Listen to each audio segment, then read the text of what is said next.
জুলাই অভ্যুত্থানের একজন যোদ্ধার সাথে আমরা আছি। তিনি কিন্তু সোশ্যাল মিডিয়া অ্যাক্টিভিস্ট এবং একই সাথে তিনি একজন আর্টিস্ট।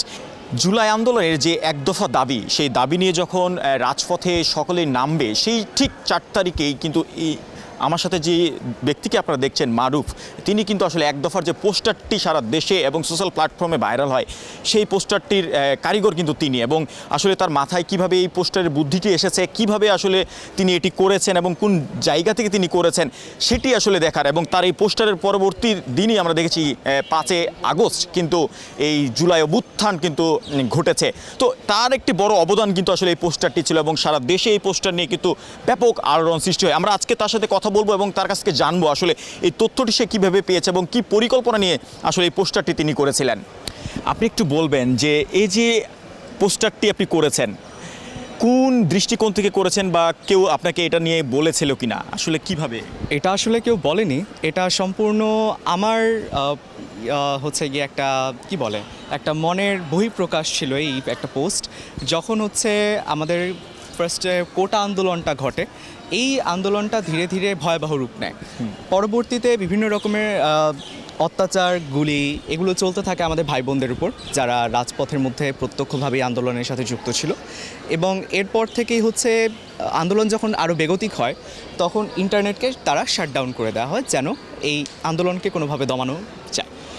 এই ইন্টারনেট যখন শাটডাউনটা ছিল, তখন আমরা হয়তো আশেপাশের খোঁজখবর জানলেও দূরবর্তী অঞ্চলগুলোতে আমাদের ভাই বোনদের সাথে কী হচ্ছে সে সম্পর্কে আমাদের কোনো আইডিয়া ছিল না। পরবর্তীতে যখন 5 দিন পর এই ইন্টারনেটটাকে আবার সচল করা হয়, তখন আমরা আসলে বিভিন্ন রকমের ভিডিও সার্কুলেট হতে দেখতে পাই যে আসলে কিভাবে তারা লাশগুলোকে গুম করছে, কিভাবে আর শিক্ষার্থীদেরকে বাসা থেকে ধরে নিয়ে যাচ্ছে, এরকম আরও খোঁজখবর আমাদের কানে আসে। এর সাথে সাথে হচ্ছে গিয়ে আমাদের যারা সমন্বয়ক ছিল, তারা 9 দফার দাবি পেশ করে। কিন্তু আমরা যারা সাধারণ শিক্ষার্থী আরও যারা ছিলাম, মেজরিটির মধ্যে আমাদের মধ্যে একটা মনের একটা ক্ষোভ ছিল এই সব কিছু দেখার পরে, যে আসলে 9 দফা এর সমাধান নয়। এর আসলে সমাধান একটাই, আমাদের যে ফ্যাসিস্ট প্রধানমন্ত্রী ছিলেন তৎকালীন, তার পদত্যাগ। তো এইটা শুধু আমার কথা না, এটা সমগ্র মানুষের কথাই ছিল তখন। এর থেকে হচ্ছে গিয়ে আমি তো একজন আর্টিস্ট ছিলাম, তো সেক্ষেত্রে আমার কাজই হচ্ছে আমার মনের বহিঃপ্রকাশ, মানুষের মনের বহিঃপ্রকাশকে সবার সামনে তুলে ধরা। তো আমিও আমার দায়িত্ব থেকেই এই কাজে আসি যে আমি একটা ডিজাইন তৈরি করি, যেটা আসলে বাংলাদেশ পতাকার মধ্যে একটা যে লাল অংশটা আছে সেটাকে এক হিসেবে পরিবর্তন করা। এখন এর সিগনিফিকেন্স কি শুধু এক দফাই? না, এর সিগনিফিকেন্স আরও গভীর। কিভাবে আমাদের সমগ্র বাংলাদেশ যে একত্রিত হচ্ছে, আমাদের সমগ্র বাংলাদেশ এক হয়ে সবার এই ফ্যাসিস্ট রেজিমের বিরুদ্ধে যে আন্দোলন করছে, সেটারই একটা বহিঃপ্রকাশ ছিল এই ডিজাইনটি। শুধুমাত্র এটা এক দফার ডিজাইন বললেই হবে না, এটা আরও গভীর মর্মার্থ বোধ করার জন্যই আমি অ্যাকচুয়ালি এটা বানিয়েছি, যেটা মানুষ ধরতে পেরেছে, বুঝতে পেরেছে এবং সেটা তাদের প্রোফাইল পিক হিসেবে ব্যবহার করেছে, যা খুব বড় রকমের সাড়া ফেলে। আপনাকে যদি আরেকটু বলি যে এই যে যখন আপনি পোস্টারটা করলেন, মানে আপনার মধ্যে কি বিষয় আসলে কাজ করছিল যে সারা দেশে যখন ইন্টারনেট বন্ধ, সোশ্যাল প্ল্যাটফর্ম বন্ধ, তখন আমরা তো অবশ্যই আমরা হচ্ছে ভার্চুয়ালি আরও কিছু ওয়েবসাইট রয়েছে বা অনেক সফটওয়্যারগুলো রয়েছে, সেগুলো কিন্তু ব্যবহার করেছে। তো সেই জায়গা থেকে আপনি কি ব্যবহার করেছিলেন? এরকম কোনো ভিপিএন কোনো কিছু ইউজ করে আপনার কোনো পেজ বা কোনো কিছুর মাধ্যমে, যেটার ফলে কিন্তু ভাইরালটা হয়, তো কিভাবে আসলে আপনি এটা শুরু করেছিলেন? যখন হচ্ছে গিয়ে এই ঘটনাগুলো ঘটে, তখন ভিপিএন ছাড়া কোনো উপায় ছিল না। আমরা সবাই কম বেশি এই ভিপিএনটাকে ব্যবহার করেই আমাদের যতটুকু সোশ্যাল প্ল্যাটফর্মে যতটুকু কথা বলার, আন্দোলনের আওয়াজ তোলার, সেগুলো আমরা তোলার চেষ্টা করেছি। কিন্তু যখন ইন্টারনেট পুরোপুরি শাটডাউন করে দেওয়া হয়, তখন এই ভিপিএনটাও আসলে কাজ করা বন্ধ করে দেয়। এরপর এই ইন্টারনেটগুলো সচল হতেও আরও সময় নেয় অনেকক্ষণ। এরপর দেখা গেছে যে যখন আমি ছবিটা আপলোড দিই, তখন আমার নেটওয়ার্কের যে প্রবলেম, সেটা আমার তখনও ছিল। তো সেই সমস্যাটাকে কাটানোর জন্য আমি ভিপিএন সফটওয়্যার ব্যবহার করেছিলাম। এই যে আপনি আসলে কিসে আপনি এই ছবিটা যখন ক্রিয়েট করেন, কতটুকু সময় লেগেছিল এবং কী দিয়ে আপনি তৈরি করেছিলেন এবং কিসে আপনি পোস্ট করেছিলেন, এই বিষয়টা যদি একটু বলতেন। এই ছবিটা আসলে আমি পিক্সেল আর্ট, আমি একজন যেহেতু পিক্সেল আর্টিস্ট, তো আমার কিছু নির্দিষ্ট পিক্সেল আর্ট বানানোর সফটওয়্যার আছে। তো আমি সেই সফটওয়্যারগুলোই ব্যবহার করে এটাকে তৈরি করেছি।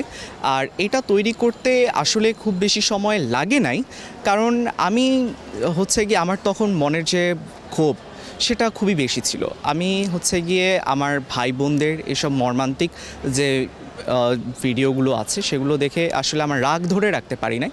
সেই রাগের বশবর্তী, সেই ক্ষোভের বশবর্তী আমি হচ্ছে গিয়ে এটাকে প্রায় 5 থেকে 10 মিনিটের মধ্যে এটাকে তৈরি করে আসলে সোশ্যাল মিডিয়া আপলোড করে দিয়েছিলাম। আপনি কিসে আপলোড করেছেন, সোশ্যাল মিডিয়ার কি প্ল্যাটফর্মে? মিডিয়া ফেসবুকের মধ্যে আমার পেজের মধ্যে আপলোড করেছিলাম, ডেফ নট ফ্লোরেস। এখান থেকেই আসলে পরবর্তীতে এটা ভাইরাল হয়। আপনার এই ছবির পরবর্তীতেই আমরা দেখেছি যারা সমন্বয়ক রয়েছে, হাসনাত রয়েছে, নাহিদ রয়েছে, সার্জিস আলম রয়েছে, তারা আসলে আপনার সাথে যোগাযোগ করেছে কিনা, এবং আসলে আপনি যে এটার কারিগর, এই এক দফার যে পোস্টারটি, এটা নিয়ে কেউ আসলে কোনো সোশ্যাল প্ল্যাটফর্ম বা অন্য কোথাও আপনাকে এগুলো নিয়ে কেউ কিছু বলেছে কিনা? আমার পরিচিত মানুষজন, একদম ঘনিষ্ঠতম মানুষজনই জানে যে এটা আসলে আমি তৈরি করেছি।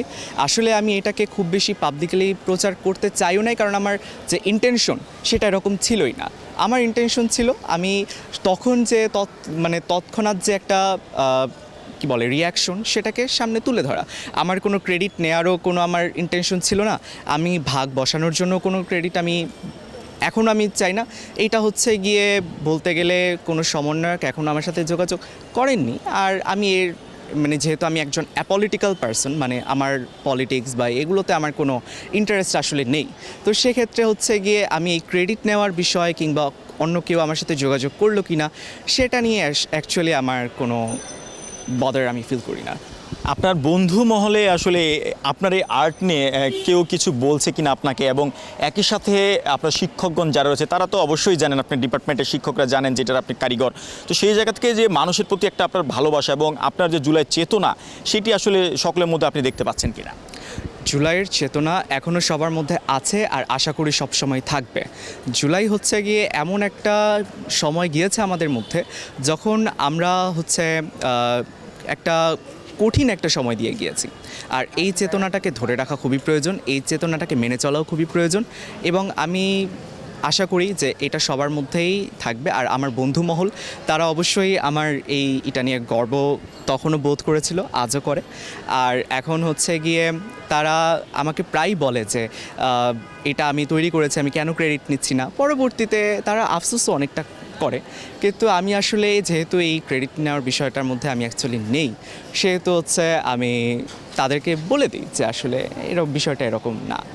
গতকালকে আমরা দেখেছি যে নতুন বাংলাদেশ ইশতেহার গতকালকে কিন্তু প্রচার ঘোষণা করেছে নাহিদ ইসলাম, এবং নতুন বাংলাদেশের যে পরিকল্পনা কি হবে সেই পুরো বিষয়টি কিন্তু তারা বলেছে।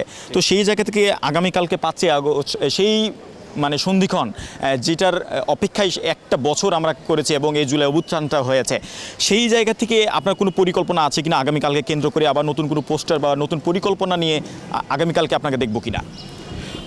আসলে দেখা যাচ্ছে কি যে জুলাইয়ের অভ্যুত্থানের পরে বিভিন্ন রকমের একজন মানুষ ব্যস্ত হয়ে পড়তে পারে।